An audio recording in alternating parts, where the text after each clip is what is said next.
Evangelho de Mateus, capítulo 16, versículo 21. Quem achou, dá um glória a Deus aí. Amém. Eu vou estar lendo, então os irmãos, por favor, acompanhem com as suas Bíblias abertas. Jesus falando: desde então, começou Jesus a mostrar aos seus discípulos que convinha ir a Jerusalém e padecer muitas coisas dos anciãos e dos principais sacerdotes e dos escribas, e ser morto e ressuscitar ao terceiro dia. E Pedro, tomando-o à parte, começou a repreendê-lo, dizendo: Senhor, tem compaixão de ti, de modo nenhum te acontecerá isso. Ele, porém, voltando-se, disse a Pedro: para trás de mim, Satanás, que me serves de escândalo, porque não compreendes as coisas que são de Deus, mas só as que são dos homens. Então disse Jesus aos seus discípulos: se alguém quiser vir após mim, renuncie-se a si mesmo, tome sobre si a sua cruz e siga-me. Porque aquele que quiser salvar a sua vida, perdê-la-á, e quem perder a sua vida por amor de mim, achá-la-á. Pois que aproveita ao homem ganhar o mundo inteiro, se perder a sua alma? Ou que dará o homem em recompensa da sua alma? O que dará o homem em recompensa da sua alma? Eu gosto também de ligar esse versículo que eu acabei de ler, lá com 1 João capítulo 2, 15 ao 17, que diz assim, 1 João 2, 15 ao 17: não ameis o mundo, nem o que no mundo há. Se alguém ama o mundo, o amor do Pai não está nele. Porque tudo o que há no mundo, a concupiscência da carne, a concupiscência dos olhos e a soberba da vida, não é do Pai, mas do mundo. E o mundo passa, e a sua concupiscência, mas aquele que faz a vontade de Deus permanece para sempre. Irmãos, o Evangelho de Cristo, o que é o Evangelho para você? O que é o Evangelho de Jesus Cristo para você, cristão da Igreja Batista em Itatiaia, ou cristão que está aqui nessa noite, que é também de uma outra igreja evangélica, que talvez seja batista ou não? Irmãos, o Evangelho, como disse o apóstolo Paulo, é o poder de Deus para a salvação daquele que crê. O Evangelho é o poder de Deus para a salvação daquele que crê. Mas hoje parece que o Evangelho está tão sem poder. Hoje parece que o Evangelho está tão sem influência. Eu penso assim, irmãos, que hoje a igreja moderna, ela está vivendo um evangelho de marcas, um evangelho de muita embalagem. É que nem eu disse alguns dias atrás, hoje em muitas igrejas a gente não vê mais a palavra igreja, a gente vê lá church. Church quer dizer igreja em inglês, mas só que nós moramos no Brasil, não consegue entender isso? Para que eu vou colocar um church num país onde todo mundo fala português? A impressão que eu tenho é que a nomenclatura igreja, na visão de algumas pessoas, ela já está ficando saturada, ultrapassada, antiquada. E eu quero dizer para você, querido, infelizmente nós estamos vivendo um tempo em que o Evangelho tem perdido o seu poder. Por quê?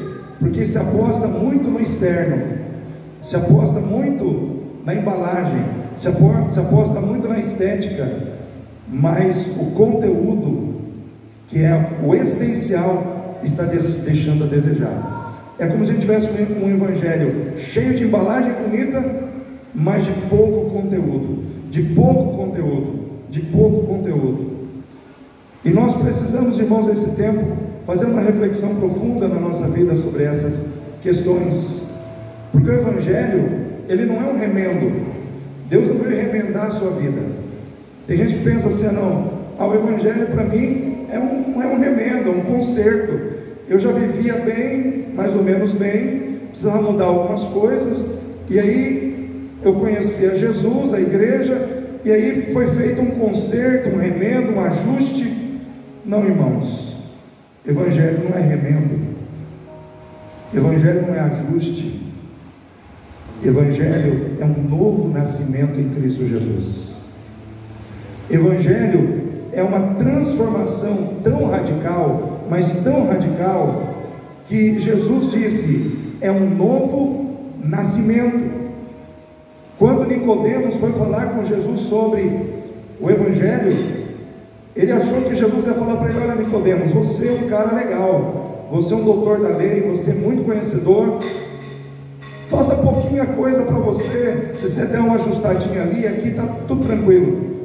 Não, Jesus disse para ele algo enigmático: vos é necessário nascer de novo, porque quem não nascer da água e do Espírito não verá o reino de Deus. Irmãos, o Evangelho tem uma palavra que hoje os pregadores modernos não falam mais essa palavra, mas o Evangelho é uma conversão a Deus, é uma conversão de 180 graus. Sabe aquela situação de você está indo nessa direção, aí você se converte e começa a andar na direção oposta? O Evangelho é a conversão do coração do homem perdido, da mulher perdida, para Deus. Você estava caminhando numa direção, você conhece a Jesus, você passa a caminhar em uma outra direção completamente oposta. Aí o que acontece? Quem estava andando com você nessa direção aqui, e continua andando nessa direção, e você mudou para cá, elas começam a te questionar: ué, por que você não está mais caminhando com a gente? Por que você não está mais indo nessa direção? Por que você não mente mais? Por que você não pula mais a cerca? Por que você não dá mais jeitinho brasileiro? Aí a pessoa que está andando nessa direção tem que dizer: é porque antes eu estava caminhando nessa direção e descobri que no final desse caminho tem um abismo chamado inferno. E quando eu conheci a Jesus, eu entendi que nessa direção é um caminho trabalhoso, é um caminho difícil, é estreito, é um caminho onde tem renúncia, é um caminho onde tem que me negar, é um caminho assim onde eu não tenho, muito espaço, é um caminho mais estreito, mas no final desse caminho tem Jesus de braços abertos, dizendo: vem receber por herança o reino que está proposto desde antes da fundação do mundo. Nesse caminho tinha morte, mas nesse caminho tem vida, e vida eterna, vida eterna, vida em Cristo, vida com Jesus. Irmãos, o Evangelho, ele não perdeu seu poder, ele continua sendo o Evangelho que ele sempre foi. O Evangelho que, irmãos, ultrapassou épocas, gerações. O Evangelho que atravessou a história, o Evangelho que permaneceu em meio ao sofrimento dos mártires, de homens e de mulheres que deram a sua vida por amor àquele que enviou a sua mensagem ao mundo. O Evangelho permanece poderoso, transformador. O Evangelho permanece o mesmo, mas o coração das pessoas tem mudado, não só lá fora, dentro da igreja. E aqui, irmãos, esse texto aqui é um texto muito interessante, enigmático, interessante, e também um texto assim confrontador para a minha vida. Eu acredito que para a sua vida também. É um texto que narra o momento quando Jesus, ele já está se aproximando do momento em que ele vai ser crucificado, e ele então chama os discípulos, e ele começa a falar para os discípulos antecipadamente o que vai acontecer. Gente, é o seguinte: importa que eu vá para Jerusalém, importa que eu chegue lá os anciãos, os mestres da lei, os doutores da lei, todos eles vão me prender, e por fim eles vão me matar, eu vou ser morto, eu morrerei, mas ao terceiro dia eu ressuscitarei. Só que olha só, Pedro chama Jesus num particular e repreende a Jesus, fala: Jesus, não fala um negócio desse, Jesus. Jesus não fala isso não vai acontecer contigo de jeito nenhum. Jesus olha para Pedro, mas ele repreende Satanás. Ele diz: para trás de mim, Satanás, porque você não entende das coisas de Deus, você só entende das coisas dos homens. Ali eu entendo, irmãos, que o diabo ele estava agindo na mente de Pedro, falando através da boca de Pedro, só que Jesus ele estava vendo a figura, a presença de Satanás na vida de Pedro. Aí eu pergunto para os irmãos: um discípulo de Jesus, ele pode, em algum momento da sua vida, ser influenciado pelo diabo? Um discípulo de Jesus, que anda com Jesus, que conhece intimamente a Jesus, pode ser influenciado por Satanás? Pior que pode, irmãos. Pedro é uma figura muito interessante, porque na vida de Pedro existem muitas situações marcantes nos evangelhos. Pedro é um homem da pesca maravilhosa. Jesus entra no barco dele e manda ele lançar a rede. Ele, cansado, vai lá e: Senhor, sobre a tua palavra lançarei as redes. Vai lá e pega uma multidão de peixes. Mais adiante, Pedro ele anda com Jesus sobre as águas. Era um homem que ele tinha ímpeto, coragem, vontade de vivenciar coisas novas com Deus. E isso vai marcando a vida dele, vai marcando a vida dele. Só que Pedro também foi o homem que reconheceu quem Jesus era no momento em que ninguém sabia quem Jesus era. Jesus perguntou assim: quem estão dizendo que eu sou? Ninguém, eles disseram assim: alguns estão dizendo que é Elias, ou um dos profetas. E Pedro falou, e Jesus disse: Pedro, e você, quem disse que eu sou? Ele diz: tu és Jesus, o Filho do Deus vivo. Marcante. Aí chega nesse ponto aqui em que Pedro ele é repreendido. Mais adiante, Pedro ele diz que não vai negar a Jesus, e ele nega Jesus quantas vezes, irmãos? 3 vezes. São situações marcantes na vida de Pedro. E aqui, especificamente nesse texto, nós entendemos aqui algumas coisas sobre viver o Evangelho. Nós somos chamados para viver o Evangelho como Pedro foi chamado para viver o Evangelho. E Jesus, ele é a revelação do próprio Evangelho. Só que ele teve que viver o Evangelho que ele veio trazer, que é o Evangelho de salvação pela graça. Então nós temos ali Jesus e Pedro. Ambos precisavam viver o Evangelho. Só que Pedro, ele não estava conseguindo viver o Evangelho a exemplo de Jesus. A exemplo de Jesus. Porque Jesus sempre será um exemplo para todos os demais discípulos. Jesus é o exemplo para você, é o exemplo para mim, como era o exemplo para Pedro. E eu vou dizer uma coisa para você: eu e você, para vivermos o Evangelho, nós não podemos, irmãos, viver na ótica dos homens. Nós não podemos viver na ótica dos homens. Se você quer viver o Evangelho, você não pode viver na ótica dos homens, mas na ótica de Deus. Aqui nós temos 2 óticas: a ótica de Deus e a ótica dos homens. Jesus estava na ótica de Deus. Na ótica de Deus, eu não tenho medo do sofrimento que eu vou ter que passar. Na ótica de Deus, eu estou nessa terra para viver os planos de Deus. E se para viver os planos de Deus eu vou ter que sofrer, eu vou ter que passar por situações difíceis, eu vou ter que ser injustiçado em alguns momentos, eu vou passar por isso, glorificando a Deus. E se me faltar forças, eu vou orar, vou buscar em Deus a força que me falta, para que eu possa continuar fazendo a vontade de Deus. E era assim que Jesus estava. Jesus sabia que servir a Deus envolvia sofrimento, envolvia passar pela cruz, implicava passar por momentos de dor. Só que ele não fugiu, ele não arredou o pé.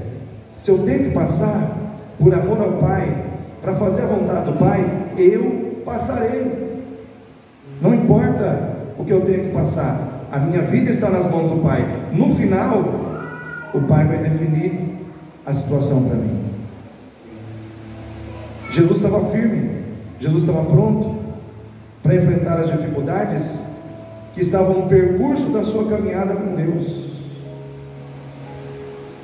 Eu pergunto para você, querido, você está preparado para enfrentar as dificuldades da sua caminhada com o Senhor?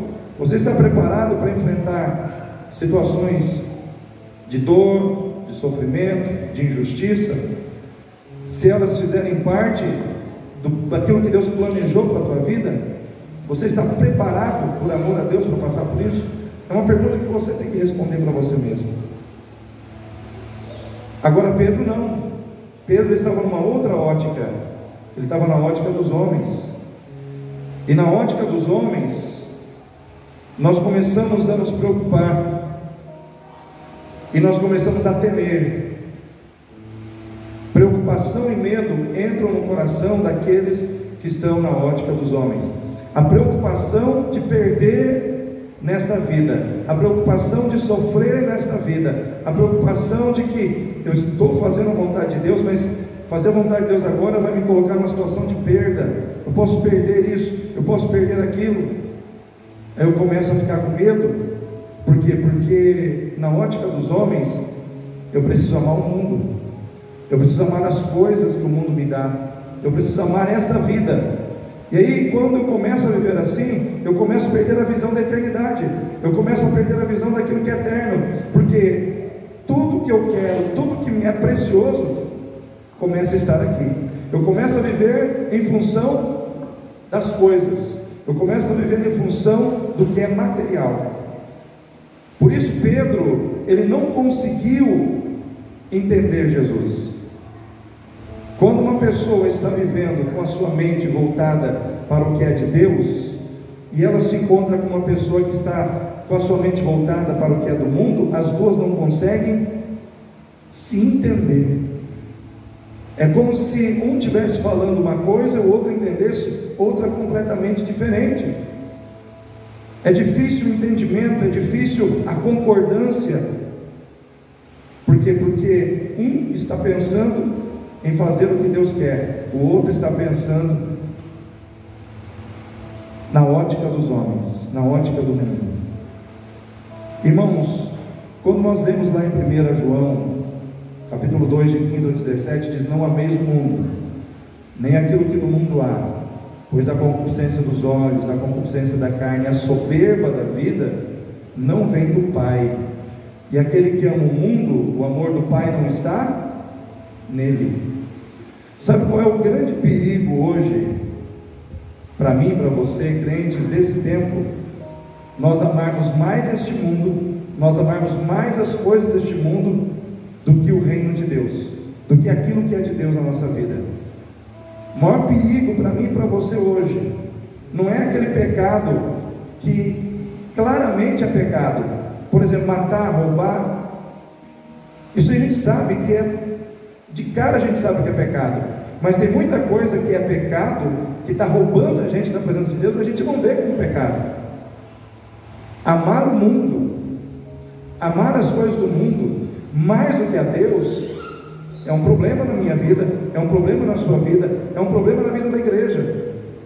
Porque quando a gente começa a amar mais o mundo, amar mais as coisas do mundo do que a Deus, nós corremos o risco de viver um religiosismo egoísta, egocêntrico, mais ou menos parecido com o que as pessoas estavam vivendo lá no tanque de Betesda.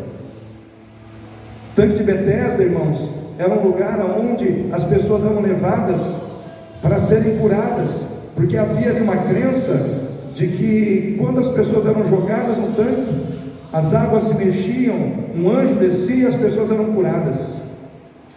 E aquele tanque, ele era chamado também de casa de misericórdia, e ali havia muitos doentes, pessoas doentes, irmãos, era multidões de pessoas ali, e Jesus estava lá. Jesus estava lá no tanque de Betesda. Só que muitas pessoas ali nem percebiam que Jesus estava lá. Sabe aquela situação? O Rei dos Reis, o Senhor dos Senhores está no lugar da adoração. Vou pegar aqui o tanque de Betesda e chamar o tanque de Betesda de lugar da adoração, lugar onde se vai para adorar, para buscar a cura, a libertação em Deus. Aí eu quero trazer isso para nós aqui hoje, contextualizando para nós como igreja. Jesus muitas vezes está presente, mas a nossa atenção muitas vezes não está em Jesus. A nossa atenção está naquilo que Deus precisa fazer pela gente. Deus tem que fazer isso por mim. Deus tem que mudar essa situação na minha vida. Deus tem que me dar essa bênção. E muitas vezes nós não estamos no lugar da adoração adorando. Os irmãos conseguem entender o que eu quero dizer? Porque o lugar da adoração é para adorar.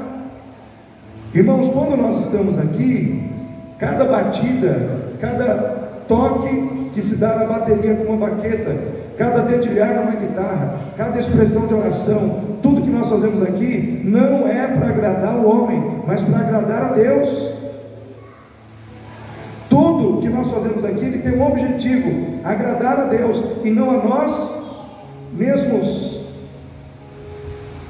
Agora eu fico pensando que muitas vezes as pessoas estão indo à igreja porque elas querem uma palavra, a palavra tem que ser daquele jeito, os músicos têm que tocar daquele jeito, tem que terminar no horário X. Nós já vamos para o culto determinando como o culto tem que ser.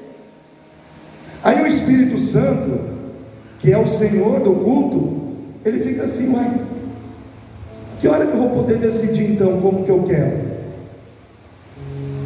Porque está todo mundo decidindo por mim, está todo mundo colocando horário, está todo mundo determinando como tem que ser a pregação, está todo mundo determinando como tem que ser o louvor. Irmãos, a igreja, ela não está se tornando mais a igreja de Deus, ela está se tornando a igreja dos homens que dizem que adoram a Deus. E nós precisamos parar para pensar se isso muitas vezes não está entrando no nosso coração. Nós, Igreja Batista Itatiaia, com que coração eu venho à presença de Deus? Lá no tanque de Betesda tinha um paralítico que precisava que alguém pegasse ele e colocasse aonde? No tanque. Só que Jesus chegou do lado dele e perguntou se ele queria ser curado. O que o homem falou: irmãos, eu quero, mas é o seguinte, Jesus, só que ele olhou para o tanque também, né? Ele olhou para o tanque e falou: Senhor, é o seguinte, eu quero, mas ninguém me leva até o tanque. Toda vez que eu entro na fila, alguém entra na minha frente e vai primeiro, e eu fico para trás. Ou seja, era um ambiente onde as pessoas, elas não tinham sensibilidade para ver a dor do outro. Vou repetir: era um ambiente onde as pessoas não tinham sensibilidade para ver a dor do outro, porque as pessoas estão muito preocupadas com as suas próprias dores. Tipo, eu não tenho tempo para olhar para a sua dor, eu não tenho tempo para te ajudar, eu não tenho tempo para estender a mão para você, porque eu estou tão preocupado com a minha dor, com o meu problema, com a minha vida, com a minha necessidade, que eu não tenho tempo para ser generoso, eu não tenho tempo para ser solidário, eu não tenho tempo para amar. Por quê? Porque eu tenho que cuidar daquilo que eu quero. O que eu quero é que realmente conta. Irmãos, o Evangelho de Cristo, que foi enviado a nós através do próprio Cristo, ele não entrou na nossa vida para nos exaltar, para fazer com que a gente se sinta a última bolachinha do pacote. O Evangelho entrou na nossa vida para exaltar a Cristo, para exaltar a Cristo e a sua obra em nós. Nós que estamos aqui precisamos entender que nós somos devedores a Deus eternamente por aquilo que Ele fez por nós na cruz do Calvário. Só que Ele não quer que você venha aqui com aquele coração: eu estou ali porque eu estou devendo. Não, eu estou aqui porque eu amo o Deus que me amou, eu amo esse Deus, Eu quero servir esse Deus. Então Pedro, ele estava numa ótica totalmente diferente. Quem anda na ótica do mundo, muitas vezes, perde a visão do que realmente Deus espera dele como servo. Jesus não esperava aquela atitude de Pedro. Pedro estava aparentemente andando com Jesus, mas com uma visão errada na mente, com uma visão errada no coração, do que ele deveria buscar, do que ele deveria fazer. E isso se confirma lá na frente, quando ele nega Jesus 3 vezes, porque o que ele não queria que Jesus passasse, ele também não queria passar. Então, quando ele olhou para Jesus ali, aquele era um prenúncio do que Pedro ia fazer lá na frente. Eu não estou pronto para morrer por amor a Deus. Eu não estou pronto para morrer por amor a Jesus. Eu quero é ficar vivo nessa vida. O que eu quero está aqui. Ele estava preocupado demais com as coisas que ele ia perder nesta vida, ao invés, irmãos, ele estar feliz demais com tudo aquilo que ele ganhou na eternidade. Por isso a palavra de Deus diz: vós que sois de cima, olhai para as coisas que são da onde, irmãos? De cima. Aonde estáis assentados em Cristo Jesus. Vós que sois de cima, olhai para as coisas que são de cima. Porque, irmãos, se nós só ficarmos olhando para as coisas que são de baixo, nós vamos ser seduzidos por Satanás. Porque quem vive na ótica do mundo, abre espaço na sua vida para Satanás entrar, abre espaço na sua vida para o diabo entrar. Porque quando Pedro começou a falar com Jesus, apareceu uma terceira figura. Quem que foi essa figura que Jesus repreendeu, irmãos? Satanás. Ele entrou em cena. Ele entrou em cena na vida de Pedro. E muitas vezes, queridos, quando eu me torno um crente materialista, quando eu me torno um crente egoísta, quando eu me torno um crente centrado em mim mesmo, um crente que Deus nunca pode esperar de mim serviço, um crente que Deus nunca pode esperar de mim participação mais efetiva na igreja, um crente que Deus nunca pode esperar de mim que eu perdoe as pessoas que me feriram, um crente que Deus nunca pode esperar de mim uma dedicação maior na sua obra, eu muitas vezes abro espaço para o diabo entrar. E o diabo, irmãos, ele não perde a oportunidade.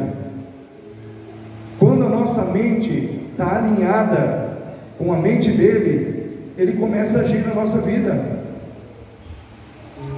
Entenda o que eu quero dizer para você. Por isso que a Bíblia diz: não ameis o mundo. Porque o mundo, irmãos, não é o planeta, não são as coisas. O mundo é o sistema de pensamento e de comportamento que é criado para nos influenciar. Vou dar um exemplo para os irmãos. No Éden só tinha Adão e Eva, e apareceu Satanás. O que aconteceu, irmãos? Satanás ele criou um diálogo com Eva, sim ou não? Ele estabeleceu um sistema. Ele criou o primeiro sistema de influência, baseado na mentira, baseado no fake. Ele criou um sistema de influência, e ele só precisou de uma coisa: que Eva emprestasse para ele seus ouvidos, seus olhos e sua mente. Preste atenção: seus ouvidos, seus olhos e sua mente. Quando Eva emprestou para Satanás seus ouvidos, seus olhos e a sua mente, Satanás começou a falar com ela, e ela começou a se deixar influenciar. Quando ela se deu conta, o que ela estava fazendo já, irmãos? Comendo do fruto que Deus disse: não comerás. Satanás falou com Pedro, Satanás falou na mente de Pedro, Satanás induziu Pedro a falar com Jesus, só que Jesus repreendeu. Naquele momento Jesus repreendeu a presença de Satanás, o agir de Satanás, porque, irmãos, A mente de Jesus estava totalmente ligada com a mente de Deus. Os propósitos de Deus eram os propósitos que Jesus estava vivendo. Ele estava em sintonia com o Pai. Claramente ele percebeu a presença de Satanás. Satanás é um ser sedutor.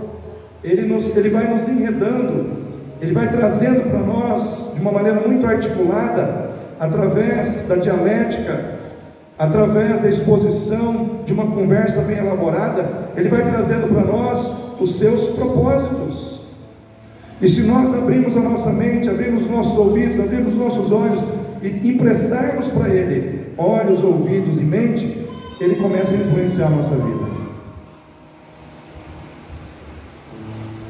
Pedro, passado um tempo, depois que houve esse episódio, eles foram para o Getsemane, Jesus foi preso, e diz a palavra que Pedro começou a seguir Jesus de longe. Ele estava pertinho de Jesus, mas só que agora ele começa a seguir Jesus de longe. Por que, irmãos? Eu perguntei isso para a equipe de louvor ontem, o Larison e a Isadora me responderam. E responderam corretamente. O medo do julgamento das pessoas, o medo de sofrer a retaliação, o medo de ser rejeitado, o medo de sofrer a consequência que viria da atitude negativa das pessoas contra a sua vida. Ou seja, Pedro foi intimidado. Por quê? Porque a mente dele estava vivendo na lógica do mundo e não na lógica de Deus. Hoje, a igreja tem sido intimidada. A igreja tem sido intimidada. Hoje, tudo que você fala é ofensa. Sim ou não, irmãos? Sim ou não, irmãos? Tudo que você fala é discurso de ódio. Não está em moda isso? Tudo que você fala é preconceito, é discriminação. Mas só que você vê que isso é só de um lado, não é dos dois lados. Por exemplo, você pode falar mal de pastor, sabia? Você pode falar que o pastor é ladrão, é charlatão, é trambiqueiro, é isso. Não dá nada, não dá nada. Você pode falar de quem você quiser, mas se você for falar de determinadas pessoas, o mundo cai. E aí o que acontece? Tudo vem para cima da igreja. São os valores judaico-cristãos. Irmãos, eu estava lendo aqui algumas coisas sobre dois influenciadores fortes do socialismo que disseram duas frases interessantes. Tem um filósofo italiano que para mim é um dos maiores pensadores socialistas do século XIX. Na verdade ele morreu em 1923. Mas, diferente de Karl Marx e diferente de Engels, Karl Marx acreditava no socialismo economicista, tomada do poder pela economia, ou seja, a discrepância que existe entre o dinheiro que o empregador ganha e o empregado ganha, isso vai gerar um rompimento, uma revolta, e aí a economia vai conduzir a uma tomada de poder. Essa era a visão de Karl Marx. Lenin, ele acreditava num socialismo mecanicista, pelo poder militar. O poder militar toma conta, vai e toma o poder pela força. Antônio Gramsci não. Ele diz o seguinte: não existe tomar poder pela força, seja através da força militar ou seja através da economia. É preciso tomar o poder pela cultura, pela educação, trocando os valores, trocando as bases daquilo que as pessoas acreditam que são as bases das suas crenças. Aí ele disse uma frase que está num dos livros dele: nós vamos destruir o Ocidente, destruindo a sua cultura, nós vamos nos infiltrar, transformar sua música, sua arte, sua literatura e usar contra eles mesmos. O mundo civilizado tem sido saturado com o cristianismo por 2000 anos, em um regime estruturado sobre valores judaicos cristãos, que só podem ser derrubados se arrancarmos as suas raízes. Em outras palavras, está dizendo o seguinte: a igreja precisa ruir para que as ideias do socialismo que ele prega possam prevalecer. Lenin diz assim: incitaremos o ódio entre as classes, dividir para governar, destruiremos a base moral, a família e a igreja, comerão as migalhas que caem da nossa mesa e o Estado será Deus. Então são pensamentos de pessoas que creem no socialismo. Isso aqui eu estou falando não tem nada a ver com política, viu, irmãos? Nada a ver com política. O que eu estou falando aqui são sistemas de pensamento que hoje estão repercutindo no mundo. Dentro da política tem, mas não é só dentro da política, é no mundo artístico, em todos os ramos da sociedade. E essa luta, ela não é política, ela é espiritual, porque ela é contra Deus, é contra a igreja, é contra os valores de Cristo, é contra os valores de Cristo. Então hoje, por exemplo, essa frase aqui: vamos dividir para governar, criar conflito entre as classes, que é o que tem acontecido hoje, irmãos. Quanto conflito nós vemos aí fora hoje, as pessoas vivendo em conflito, e isso não tem nada a ver com o cristianismo. Jesus não veio trazer conflito, Jesus veio trazer união. O respeito, a solidariedade, ela nunca será fruto de uma lei, isso é fruto do amor. Eu respeito o Jorge porque eu amo o Jorge, não porque uma lei me manda respeitar o Jorge. Mas vou criar uma lei para o fulano respeitar o outro. Vai ser uma falsidade,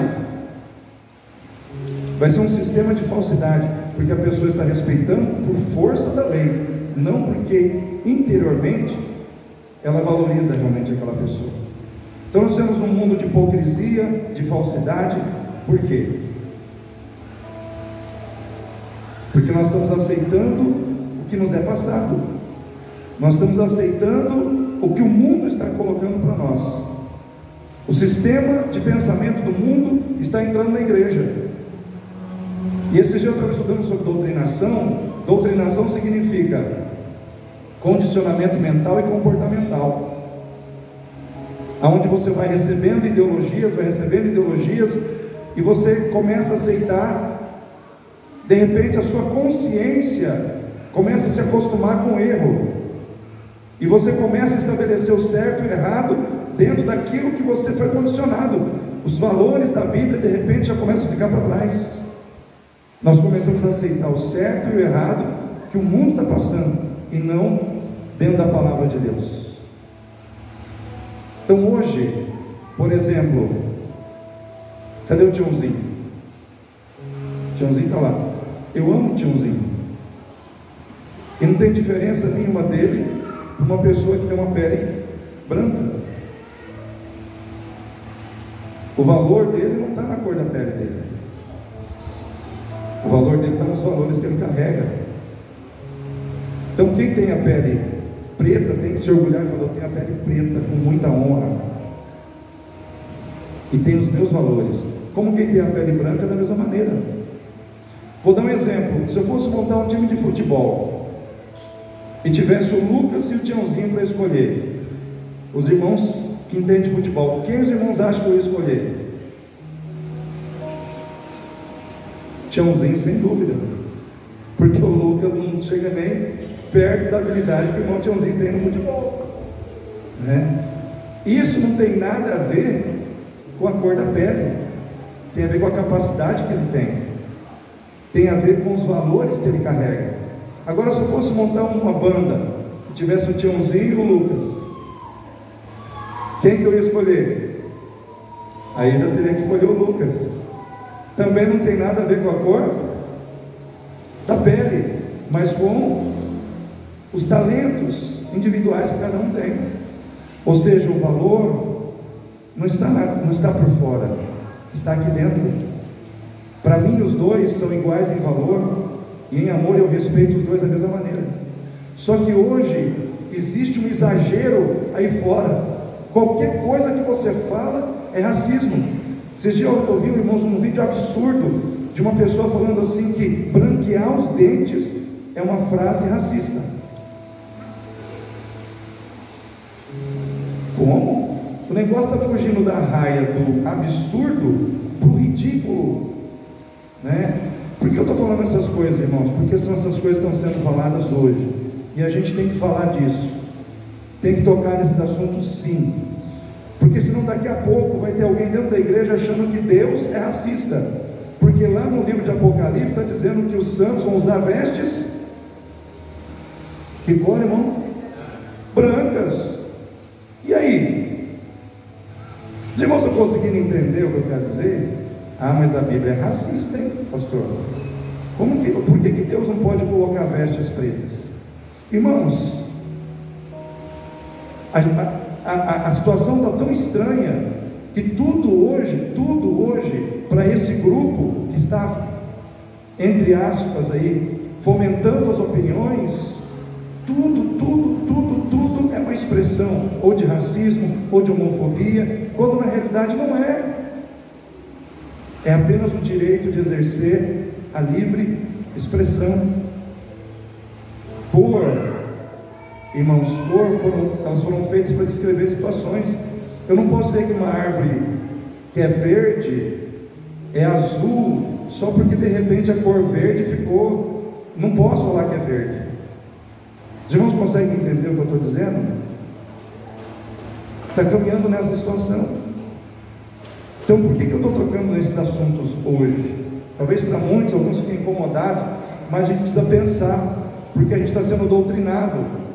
Quando a gente está sendo doutrinado, a gente começa a tocar nesses assuntos, a gente fica incomodado. Por quê? Porque dentro da nossa cabeça a gente já está aceitando uma doutrinação, a gente já está aceitando que aquilo é certo.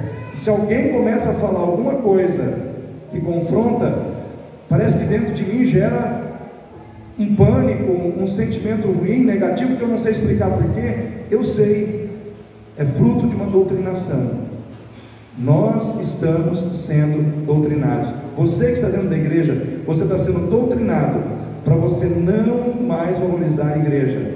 Veio pandemia, qual que foi o hashtag? Hashtag fique em casa.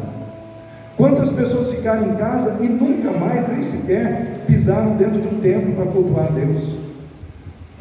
Irmão, você acha que o mundo quer você espiritual? Você acha que o mundo quer você orando? Você acha que o mundo quer você santificado? Você acha que o mundo quer você adorando a Jesus, amando a Deus? O mundo quer que você ame o mundo. O mundo quer que você seja aquela pessoa da ceia, das bodas, aonde o Senhor vai mandar chamar. Olha, chama para as minhas bodas os meus convidados. Ah, não posso, porque comprei um campo. Ah, eu também não posso, porque comprei uma junta de bois. Ah, eu também não posso, porque me casei. Ou seja, nenhuma dessas situações são pecados, mas só que elas se tornaram o centro, a razão maior na vida dessas pessoas. Deus ficou para segundo plano. Se existe alguma coisa que eu tenho que cortar na minha vida hoje, eu não posso cortar trabalho, eu não posso cortar estudo, mas igreja eu posso cortar. Vamos cortar a igreja, vamos cortar a oração, Deus não é tão importante assim. Essa é a mensagem que o mundo está passando para você, irmão. Você consegue entender isso? Você consegue entender que a ideologia do mundo está entrando no nosso coração? Ó, chegou um problema aí, ó, você não pode parar de trabalhar, você não pode parar de estudar, mas você pode parar de orar, você pode parar de ir à igreja. Isso não é essencial, isso não é tão importante, deixa para depois. É assim que nós estamos vivendo a vida hoje. Então nós que estamos aqui precisamos assumir o controle da nossa vida. Sobre que ótica nós estamos vivendo? Jesus disse assim: aquele que quer vir após mim, negue-se a si mesmo, essa palavra que eu estou entregando hoje, ela não é fácil de entregar não, irmãos, porque não é uma palavra gostosa de ouvir, só que é uma palavra necessária. Ela não é uma palavra assim, puxa, que palavra legal. Não, é uma palavra para a gente ficar incomodado. Por quê, irmãos? Porque Deus não pode ser tratado como qualquer pessoa. Deus não pode ser tratado de qualquer jeito. Ele é Deus. Ele é Senhor dos senhores. Ele é a pessoa mais importante da nossa vida. Ele tem que receber a prioridade, ele tem que ser o primeiro, ele tem que ser, irmãos, o alvo maior da nossa vida. É que eu estava conversando com o Ministério de Louvor ontem. Você vai ver os grandes movimentos missionários que aconteceram na história. Você ouve na história dos morávios, que eram missionários, que eles vendiam tudo que eles tinham para se tornar escravos, entravam em navios, simplesmente para poder ter a oportunidade de evangelizar, de levar o evangelho por onde eles fossem. Eles pegavam suas economias, pegavam tudo aquilo que eles juntaram de dinheiro, e eles entregavam muitas vezes para um capitão de um navio, só para eles poderem ser vendidos como escravos, para pregar o evangelho aonde eles precisavam, onde o evangelho precisava chegar. Hoje, um crente vai pegar o seu dinheiro e vai se vender para pregar o evangelho? Ah, pastor, essa ideia não cabe mais para hoje.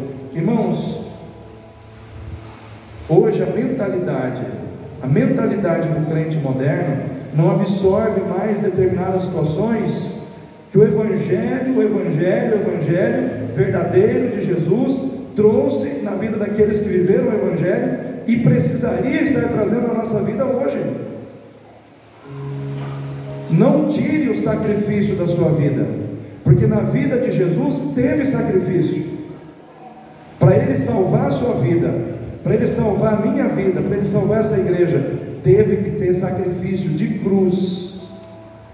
Por que eu quero tirar o sacrifício da minha vida? Ah não, eu só vou servir a Deus se não me doer, se não me custar, se não der trabalho, hora que sobrar tempo. Não, irmãos, não, irmãos. Deus, Ele amou você, e o que Ele quer? Que você o ame da mesma maneira. Ele quer a sua vida com Ele. Ele não quer que você se relacione com Ele como alguém que se relaciona com Deus para ser servido. A gente precisa de um Deus para se relacionar com Ele. Nós não podemos ter Deus na nossa vida como alguém que nos serve só. Nós temos que ter Deus na nossa vida como alguém que nós nos relacionamos. Por que as pessoas não querem se relacionar com Deus? Porque relacionamento gera trabalho. Relacionamento tem que ter dedicação, devoção, entrega, compromisso, responsabilidade. E hoje as pessoas não querem ter responsabilidade, ter compromisso. As pessoas não querem. Só que relacionamento é assim. Ontem eu estava falando com... Cadê a Isadora? Estava falando com a Isadora aqui no ensaio, e ela falou que ela e o Gabriel, eles estão vivendo um relacionamento tão íntimo, que até as comidas que às vezes ela gosta, o Gabriel passou a gostar. E que as coisas que um gosta, o outro passou a gostar também. Porque o relacionamento de amor, ele influencia as pessoas que estão envolvidas. Se eu estou envolvido com Deus intimamente, irmãos, o que está no coração de Deus vai passar para o meu coração. Amém, irmãos? Agora, se eu estou longe de Deus, Deus está pensando uma coisa, eu estou pensando outra. Deus está indo numa direção, eu estou indo para outra. É que nem Jesus e Pedro. Jesus estava indo numa direção, Pedro noutra totalmente diferente. Mas não estão andando juntos, pastor? Tá. Não quer dizer o fato de nós estarmos na mesma igreja, andando junto, que nós pensamos do mesmo jeito. Sim ou não, irmãos? A gente pode estar junto todo domingo aqui, mas não quer dizer que, por exemplo, eu e a irmã Laura estamos pensando do mesmo jeito, ou eu e o irmão Wander estamos pensando igualzinho, só porque a gente está junto no mesmo ambiente. Não quer dizer. Isso só acontece quando a gente realmente passa a andar muito mais junto, muito mais perto, a compartilhar mais do que está aqui dentro. Jesus, Ele quer que você seja um discípulo valoroso. Invista na vida que se fundamenta em Cristo. Empenhe a sua vontade. Não faça as coisas por obrigação. Jesus diz: aquele que quiser vir após mim. Em outras palavras, a vida cristã não é uma vida de obrigação, é uma vida de voluntariedade por amor. Jesus está olhando para mim e para você hoje, está dizendo: se você quiser, vem. Se você não quiser, não vem. É isso que ele está dizendo, irmãos. Aquele que quiser vir após mim, negue-se. Ah, pastor, eu não quero. Você tem o direito de não querer, mas você precisa entender que Ele espera que você deseje seguir os seus passos, que você deseje andar com Ele, que você deseje fazer o que Ele fez. Eu perco a minha vida em Cristo quando eu invisto nas necessidades da carne e esqueço das minhas necessidades espirituais. Eu só penso na carne, só no comer, no beber, no vestir, mas eu não penso na minha alma, eu não penso na minha paz com Deus, eu não penso nas mudanças que vão acontecer dentro de mim, mas só no beber, no comer, no vestir, no divertir. Quando eu estou pensando só assim, o que está acontecendo? Eu estou perdendo a minha vida em Cristo, estou ganhando a minha vida no mundo, mas estou perdendo a minha vida em Cristo. Agora, quando eu sacrifico essas coisas, não estou dizendo que você só vai orar, que vai morar dentro da igreja, que você vai ficar lendo a Bíblia o dia inteiro, não é isso. Mas quando você prioriza essas coisas, você prioriza a sua vida espiritual, sem deixar de cuidar das coisas materiais da sua vida, você está ganhando a sua vida em Cristo. Por isso Jesus diz: aquele que quiser salvar a sua vida, perdê-la, mas aquele que perder a sua vida por amor de mim, achá-la. Quem é você nessa noite em relação a essas questões? Você é aquela pessoa que está perdendo a sua vida porque você está vivendo demais para você mesmo? Ou você é aquela pessoa que está ganhando a sua vida em Cristo porque, apesar de cuidar das suas coisas, você prioriza a vontade de Deus? Deus está em primeiro lugar na sua vida.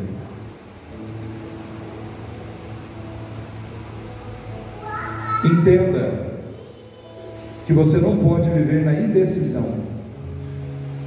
Viver na indecisão é perigoso, irmãos. Saia de cima do muro. A indecisão nos torna negligentes, nos acostuma com o erro, rouba a nossa capacidade de nos posicionarmos ao lado de Deus. Se somos livres, nós temos que decidir para onde nós vamos. Os irmãos lembram de Ló? Ele estava lá em Sodoma e Gomorra,